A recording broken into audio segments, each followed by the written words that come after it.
જે કોંગ્રેસમાં ચાલતું હતું, બીટીપીમાં ચાલતું હતું, એ ભાજપમાં ચલાવવા માંગે છે. જે કોંગ્રેસમાં ચાલતું હતું, બીટીપીમાં ચાલતું હતું, આ શોપિંગ સેન્ટરો બનાવ્યું છે, હવે ભાજપમાં બધું ચાલવા થયું છે. આપણે એ ચલાવવાનું છે. મનસુખ વસાવા કોઈ દિવસે નહીં ચલાવે. પ્રજાના હિતનું કામ હશે તેને જ હું સમર્થન કરીશ. સ્ટેશન જે આને બસ સ્ટેશન કહેવાય, ડેપો ના કહેવાય, મિની ડેપો બધે સેલંબા જેવો અહીંયા આપણે બનાવવાનું. ડેડિયાપાડાથી થોડું નાનું, એટલે બહારની જે બસો આવે અંદર જાય અને પેલો ડ્રાઈવર અને કંડક્ટર ને ચા પાણી કરી શકે, આરામ કરવો હોય તો એ પ્રકારની બધી સુવિધા હોય એમાં. તો બધી નક્કી થઈ ગયું. આ જિલ્લા પંચાયત વાળાએ આપણા ધારાસભ્ય બધા ભેગા થઈ ને શોપિંગ બનાવવાના.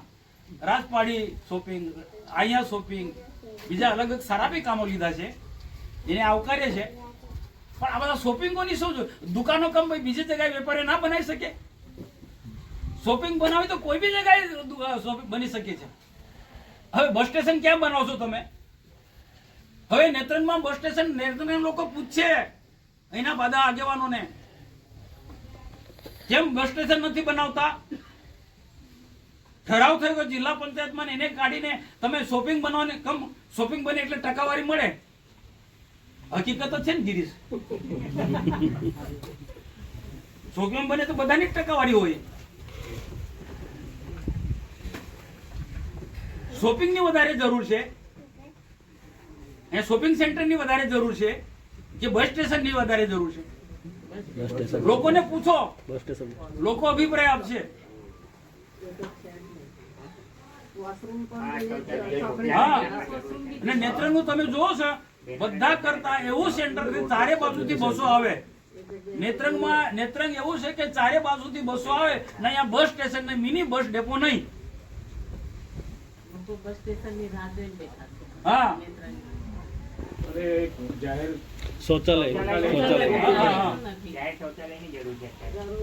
આ બનતું તો બધું આવી જતું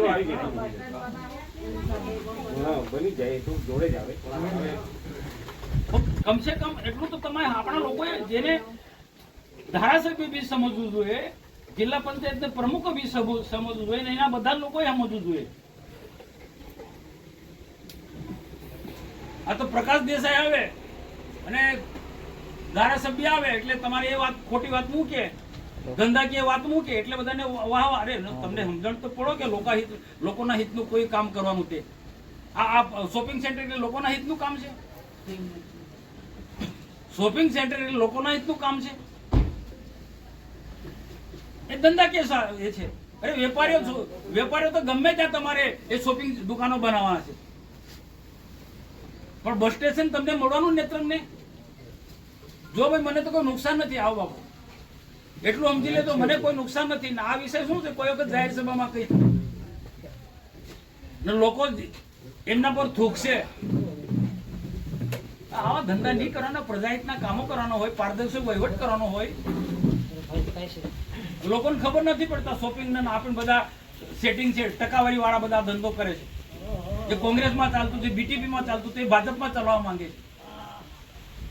જે કોંગ્રેસમાં ચાલતું હતું, બીટીપીમાં ચાલતું હતું, આ શોપિંગ સેન્ટરો બનાવ્યું છે, હવે ભાજપમાં બધું ચાલવા થયું છે. આપણે એ ચલાવવાનું છે. મનસુખ વસાવા કોઈ દિવસે નહીં ચલાવે.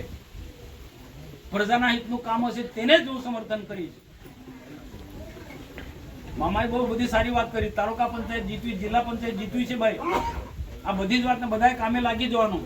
નાના મોટા પ્રશ્નો સોલ્વ કરીશું. વિકાસના બધા જ કામો ખેડૂતોથી માંડીને બધી નેત્રંગ તાલુકા આપ્યો છે, કેટલો ઝડપથી વિકાસ થયો છે, થઈ રહ્યો છે. પાર્ટી છે આપણે કેન્દ્રમાં રાજ્યમાં, એના કારણે બધો વિકાસ થયો. આવનારા દિવસોમાં પણ કરવાનો છે. એટલે તાલુકા પંચાયત, જિલ્લા પંચાયત આપણે બનાવવાની છે. એટલે આ ઘણી બધી જે યોજનાઓ છે વિકાસલક્ષી, એ તાલુકા પંચાયત આપણે છે, જિલ્લા પંચાયત હશે તો આપણા લોકો સુધી પહોંચાડી શકીશું, તો છેવાડાના લોકો સુધી પહોંચાડીશું.